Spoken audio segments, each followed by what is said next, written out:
বর্তমানে জারবেরা গাছের জনপ্রিয়তা কিন্তু একদম চরম। বিশেষ করে মহিলাদের কাছে এই গাছের চাহিদা ভীষণ।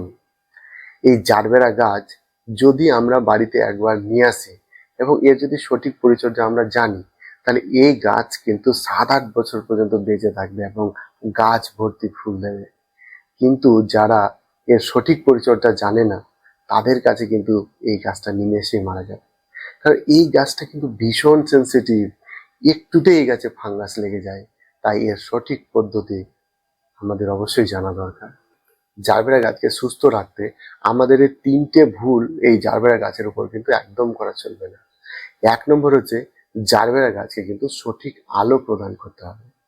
অর্থাৎ আমরা যে ভুলটা করে থাকি যে এই গাছ থেকে ভালো ফুল পাওয়ার জন্য অন্যান্য গাছের মতো এই গাছটিও কিন্তু রোদে রেখে দিই। এতে কিন্তু গাছের সর্বনাশ হয়, গাছ মারা যায়। কারণ জারবেরা গাছ অনেকটা ইনডোর প্ল্যান্ট। সকালের 3-4 ঘন্টা হালকা রোদ এই গাছের জন্য যথেষ্ট। দুপুরের চড়া রোদ এই গাছ কিন্তু একদম সহ্য করতে পারে না। তাই না জেনে শুনে এই গাছকে একদম চড়া রোদে রাখবেন না। সকালের হালকা রোদ কিংবা ব্রাইট ইনডিরেক্ট সানলাইটে এই গাছটাকে অবশ্যই রাখুন। আর দ্বিতীয় যে ভুলটা আমরা করে থাকি তা হচ্ছে, এই জারবেরা গাছ কিন্তু ময়েস্ট মাটি পছন্দ করে।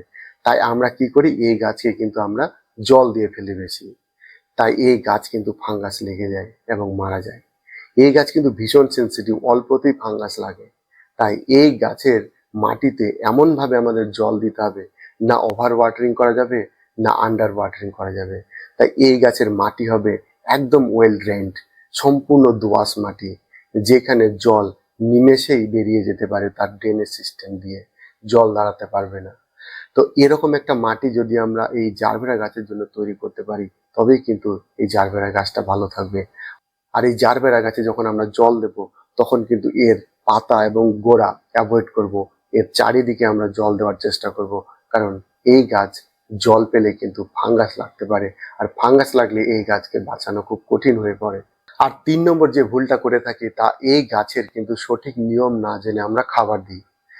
এই গাছে নাইট্রোজেন জাতীয় খাবার দেওয়া আমাদের অ্যাভয়েড করতে হবে। এতে কি হবে, এই গাছের কিন্তু পাতা আসবে কিন্তু ফুল আসবে না। তাই নাইট্রোজেন জাতীয় খাবার অ্যাভয়েড করে এই গাছে পটাশিয়াম এবং ফসফরাস জাতীয় খাবার দিতে হবে। তাই যাদের বাড়িতে জারবেরা আছে তারা কিন্তু এই 5টি বিষয় অবশ্যই মাথায় রাখবেন। 1 নম্বর, গরম এবং আর্দ্র আবহাওয়ায় কিন্তু জারবেরা গাছে ফাঙ্গাস লাগে। তাই নিয়মিত এই গাছে ফাঙ্গিসাইড স্প্রে করুন। 2 নম্বর, পাতায় পোকামাকড়ের আক্রমণ দেখা দিলে নিম তেল নিয়মিত স্প্রে করতে থাকুন। 3 নম্বর, কোয়ানিফোরা নেক রট এই গাছের প্রধান সমস্যা, যা কোয়ানিফোরা ছত্রাকের মাধ্যমে এই গাছে ছড়ায়। সাধারণত ফুলের ডাঁটিতে এই ছত্রাক ছড়ায়।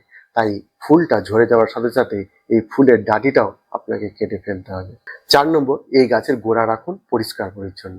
কারণ এই গাছের গোড়াতে এয়ার পাস হলে ফাঙ্গাস লাগার চান্স অনেকটাই কমে যায়। তাই নিয়মিত এই গাছের মোড়া পাতা বা এমনি পাতা আপনারা কেটে পরিষ্কার রাখুন, যাতে আলো বাতাস পৌঁছাতে পারে। 5 নম্বর, জারবেরা গাছ কিন্তু সারা বছরই ফুল দিয়ে থাকে, তবে বসন্ত এবং গ্রীষ্মকালে এই গাছে প্রচুর ফুল দিয়ে থাকে। তাই এই সময় এই গাছে কিন্তু এই ফুলের প্রতি আমাদের নজর দিতে হবে। তাই আমাদের যেটা করতে হবে, এই গাছে নিয়মিত 15 দিন অন্তর পটাশিয়াম এবং ফসফরাস জাতীয় খাবার অ্যাপ্লাই করতে হবে, যাতে এই গাছ থেকে আমরা প্রচুর পরিমাণ ফুল পেয়ে থাকি। জারবেরা গাছকে হেলদি রাখতে গেলে আমাদের কিছু কেয়ার টিপস জানা দরকার। তাই এই গাছে নিয়মিত 1 মাস অন্তর আপনার সর্ষের খোল পচা জল ব্যবহার করুন। তবে এই গাছে কিন্তু অতিরিক্ত খাবার দিতে যাবেন না, তাহলে এই গাছের কিন্তু পাতাই বেশি হবে, আপনারা ফুল কম পাবেন। নাইট্রোজেন জাতীয় খাবার এই গাছে অ্যাভয়েড করুন এবং অক্টোবর মাসে চাইলে আপনারা এই গাছ থেকে নতুন চারা তৈরি করে নিতে পারেন। আর সবচেয়ে মোস্ট ইম্পর্টেন্ট হচ্ছে, এই গাছটিকে একটি নির্দিষ্ট জায়গায় ফিক্সড করে রাখুন। এখানে ওখানে কিন্তু এই গাছকে একদম নড়াবেন না, এতে গাছের অ্যাডজাস্ট করতে অসুবিধা হয়, এতে গাছের স্বাস্থ্য কিন্তু বিঘ্নিত হতে পারে। আর এই গাছে যখন মাটি তৈরি করবেন তখন কিন্তু বালির পরিমাণ বাড়াবেন এবং কোকোপিট একদম দেবেন না। তো আশা করি আজকের ভিডিওটা আপনাদের ভালো লেগেছে। আর ভালো লাগলে অবশ্যই লাইক করবেন। পরবর্তীতে আর একটা ভিডিওতে আপনাদের সঙ্গে দেখা হবে। ভালো থাকবেন।